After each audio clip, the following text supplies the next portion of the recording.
The sun crawled over the dry ridges of Arizona, like a golden beast waking from slumber.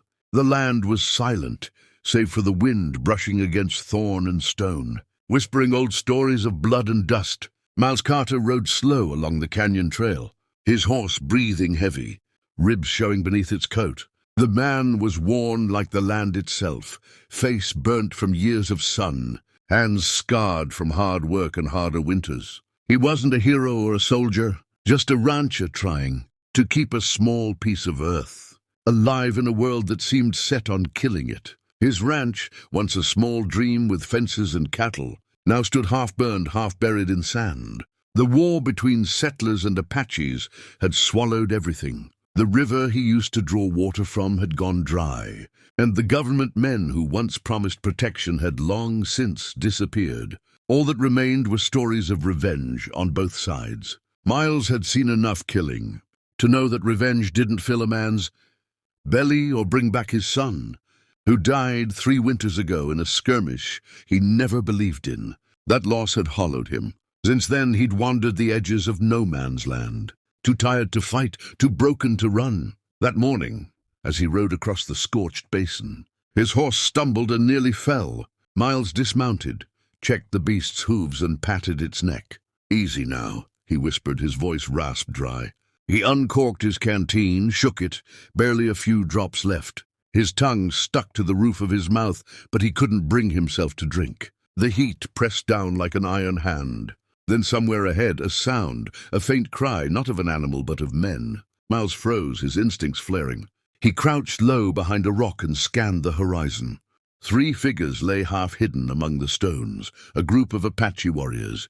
Their bodies still, their spears fallen. For a heartbeat, he thought they were dead. But one moved, a hand dragging weakly through the sand. They were wounded, abandoned, dying of thirst. His heart thudded. Every story he'd heard about Apaches returned like echoes, merciless, vengeful killers of settlers. He had reason to hate them. They'd taken his son.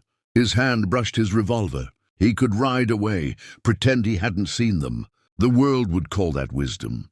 But there was something else inside him, something his mother had once called grace. He stood there, torn between hate and pity. The men before him were enemies.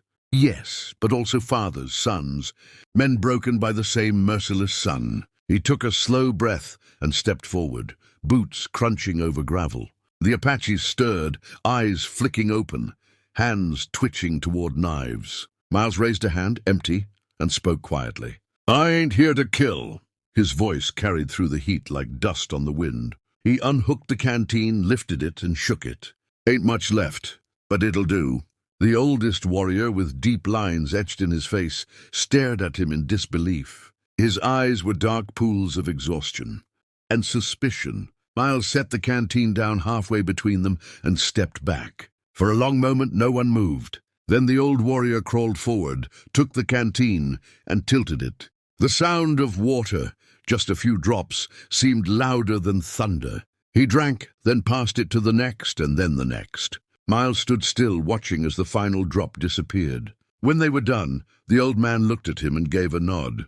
It was small, but it carried the weight of something sacred. No words, just a promise born from silence. Miles turned to leave, his horse waiting patiently by the rocks. As he mounted, the youngest Apache called out in a low, broken English, "Why?" "You help?"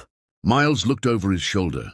"Because water don't care who's thirsty," he said, then rode off toward the horizon. That night thunder rolled across the sky. Rain fell for the first time in months, washing the red dust from his porch and the blood from the land. Miles stood under it, letting it soak through his clothes, his hair, his soul. Somewhere in that downpour he felt his son's spirit near, like the world itself forgiving him for the hate he'd carried too long.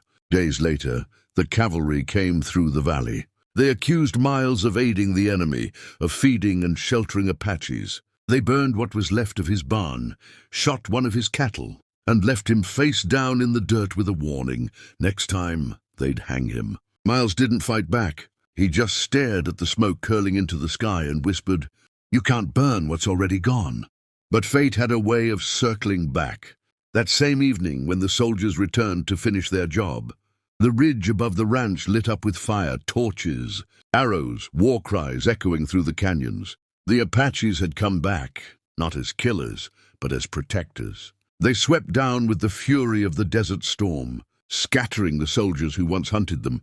Miles watched from behind his fence, too stunned to move. The old Apache, the one he had given water to, rode past him, bow drawn, eyes sharp. For a brief second, their gazes met again, and in that silent exchange, Miles understood. One act of mercy had changed everything. When the battle ended and the night grew still, the Apaches disappeared into the hills. The wind returned, softer this time, carrying with it the smell of rain and pine. Miles stood among the ashes of his home, eyes closed, and whispered a prayer, not of fear or regret, but of peace. He knew the war wasn't over, not for the land, not for its people, but for him. Something greater had ended, the war inside his own heart. And so, as dawn broke across the wide frontier, a story began to travel with the wind. They called him the man who gave water to his enemies. Some said he was a fool, others called him a saint. But to those who knew the land, he was proof that even in a world built on revenge, kindness could still shape destiny.